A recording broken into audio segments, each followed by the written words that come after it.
pauta frequente em todos os territórios da cultura brasileira, sejam especialistas ou leigos, a questão da impunidade de muitos infratores da lei e da ordem no Brasil. Isso se deve às estatísticas alarmantes, como a de que apenas 2% dos casos de homicídio na grande cidade do Rio de Janeiro, por exemplo, resultaram em condenação, assim como estatísticas baixas em outras cidades brasileiras. Isso se torna ainda mais alarmante se atentarmos para o mesmo fato na Inglaterra, onde 90% dos acusados sofrem punições previstas na lei. Outro agravante são os crimes de colarinho branco não serem imputados como hediondos, o que resulta em longos períodos de investigação com o acusado em liberdade e muitas vezes com prescrição do crime antes do julgamento, ou seja, impunidade. A gritante falta de pessoal especializado, a privação de meios dos agentes da justiça para realizarem suas tarefas, o caráter fluido hoje de alguns crimes, como os praticados via internet ou crimes financeiros, acabam por endossar essa realidade. A falta de presídios que comportem a população sentenciada ou aguardando julgamento é outro fator, ainda que o Brasil tenha hoje uma das maiores populações carcerárias do mundo, sendo mais de 800 mil indivíduos nessas condições. A questão é complexa e polêmica, principalmente se levarmos em conta que a maioria absoluta dos acusados, condenados em cumprimento de pena hoje, são jovens de classe social mais pobre. Para tanto, invocamos o poeta barroco baiano Gregório de Matos Guerra, que ainda no século XVI dizia o que ainda hoje é a se considerar. Que falta nessa cidade? Verdade. Que mais possua desonra? Honra. Falta mais que se lhe ponha? Vergonha.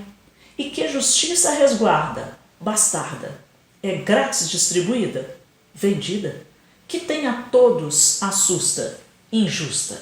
Valha-nos Deus o que custa o que ao rei nos dá de graça, que anda a justiça na praça, bastarda, vendida, injusta.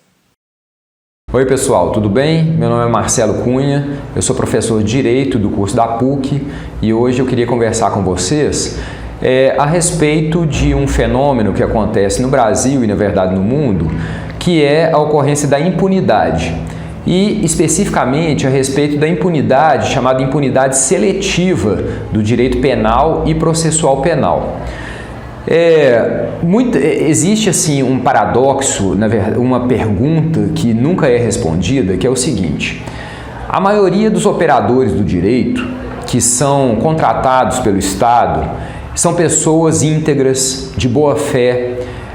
Então, por exemplo, você verifica nos fóruns do Brasil inteiro juízes e promotores, delegados, a maioria dos operadores do direito são oriundos da classe média, que querem fazer daquilo uma vida digna e honrada.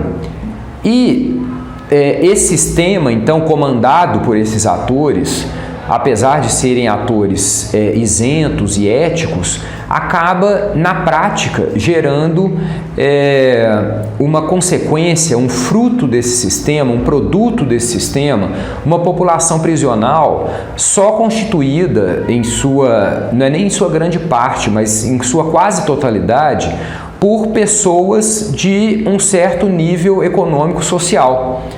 Então, a grande pergunta que se tem é o seguinte: se o crime não é uma exclusividade das classes baixas, e se os operadores do direito eles são pessoas éticas, íntegras, como que no final das contas, aplicando uma norma que é para todos, com operadores isentos e éticos, como é que nós temos na prática, no concreto, uma população prisional constituída quase que exclusivamente de pessoas de classe baixa? Ou dito de outra forma, se eu tenho pessoas isentas atuando, como que o rico nunca é preso? E a norma é a mesma para todas? Então, eu procurei em um livro que eu publiquei, chamado Só é Preso Quem Quer, responder essa questão, que é a questão da impunidade seletiva, mesmo com atores e normas aplicáveis a todos. E eu procurei traçar nesse livro que a própria estrutura do sistema favorece esse resultado. Então, em cada uma das microdecisões dentro do sistema, está oculta uma diferenciação de classe e de atuação correspondente a essa classe. Então, aí eu tento no livro, durante todo o percurso do livro, que inclusive eu indico para todos os interessados, porque não é um livro exclusivo para os estudantes ou para os profissionais do direito. Eu fiz esse livro, na verdade, com o intuito de levar essa surpresa que eu tive quando eu percebi que o próprio funcionamento, a própria estrutura era corrompida, para todos que tivessem interesse em entender como que essa injustiça acontece. Então eu pego exemplos pontuais de cada uma dos momentos do direito em que você pode vislumbrar essa microdecisão, e essas microdecisões somadas vão gerar um resultado injusto do sistema. Então, por exemplo, a primeira microdecisão que acontece quando ocorre um crime é a ocorrência da prisão em flagrante. Então, se alguém está cometendo um delito, ela pode ser presa em flagrante. E é o maior tipo de prisão e a maior porta de entrada do sistema prisional brasileiro, é esse tipo de prisão. No Brasil, na verdade, só existem poucos tipos de prisão, que são só 3: a prisão em flagrante, a prisão cautelar e a prisão de sentença condenatória definitiva. Então, ocorrendo essa prisão em flagrante, a pessoa já entra no sistema prisional. Então, a estrutura do sistema já é a seguinte: você só consegue prender alguém em flagrante em crimes notadamente praticados por pessoas de classes baixas. Ou seja, o próprio conceito de flagrante, ele não é aplicável, por exemplo, em crimes econômicos, em crimes tributários, em crimes financeiros, em fraude à licitação. É impossível do conceito de flagrante ser aplicável nesse tipo de crimes. Então essa porta já se encontra fechada para o criminoso rico. Você não prende o criminoso rico em flagrante. Então o rico só poderia entrar na prisão pelas outras duas portas que eu falei. Mas não só isso, ainda quando um rico comete um crime característico de classes mais baixas, como por exemplo, o rico faz um tráfico de drogas em uma rave, ou então um rico faz um homicídio, o que acontece? As outras prisões, elas também não são direcionadas a ele, porque o caminho processual seguinte da prisão em flagrante é a sua conversão em prisão preventiva. A prisão preventiva tem alguns requisitos e o principal requisito dela é a necessidade de assegurar a ordem pública. E o que se considera como a necessidade de assegurar a ordem pública? Normalmente se considera como quem tem um grande risco de que em liberdade vai ofender essa ordem pública. Então, por exemplo, se uma pessoa tem um emprego fixo, por exemplo, é um alto funcionário de uma empreiteira que está corrompendo a administração pública.